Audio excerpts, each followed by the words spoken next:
సార్వత్రిక ఎన్నికల్లో మంచి ప్రజా ప్రతినిధులను ఎన్నుకొని అభివృద్ధి సంక్షేమ పాలన అందించే ప్రభుత్వాలు ఏర్పాటు కావాలని కాంక్షిస్తూ దైవజనులు అంతా ప్రార్థనలు చేయాలని సిటీసీ చర్చ్ వ్యవస్థాపకులు doctor MS Williams, new life ministries వ్యవస్థాపకులు డాక్టర్ ఏల్చూరి పాపారావు పిలుపునిచ్చారు. కాకినాడ రూరల్ మండలం రమణయ్యపేట గ్రామం రాయుడుపాలెంలో గల సిటీసీ చర్చ్లో పాస్టర్ల సమావేశం జరిగింది. కార్యక్రమానికి church administrative pastor Stephen Anand అధ్యక్షత వహించగా న్యూ లైఫ్ మినిస్ట్రీస్ వ్యవస్థాపకులు డాక్టర్ ఏల్చూరి పాపారావు ముఖ్య అతిథిగాను, సిటీసీ చర్చ్ వ్యవస్థాపకులు డాక్టర్ ఎంఎస్ విలియమ్స్ విశిష్ట అతిథిగా పాల్గొని దైవజనులను ఉద్దేశించి ప్రసంగించారు.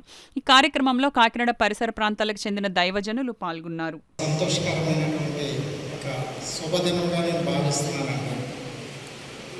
కారణం ఏంటంటే మనందరికీ కూడా తెలిసినటువంటిది, పైగా చెప్పారు, భక్తులైనటువంటి మీరు కూడా చెప్పారు. ఈరోజు నిన్నటి దినము మరి గ్రాడ్యుయేషన్ డే అని, ఈరోజు అయ్యగారి యొక్క ప్రధానము మరియు పెళ్లి దినమని,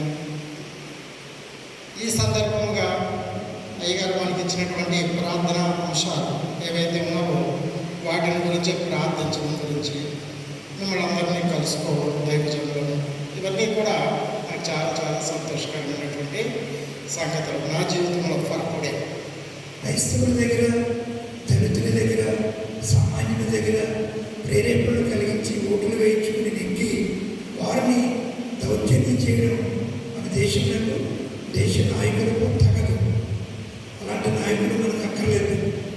క్షేమంగా పరిపాలన చేయగలిగిన నాయకులే నెగ్గాలి, వారే గెలిచి మనకు అధికారులుగా ఉండాలి.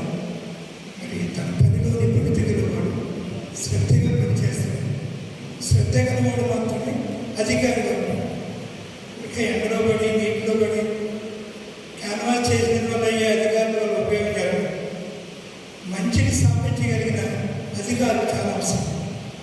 కాబట్టి ప్రస్తుతం ఆంధ్ర రాష్ట్రంలో జరుగుతున్నటువంటి ఎలక్షన్స్ అవన్నీ సుభిక్షంగా జరగాలి.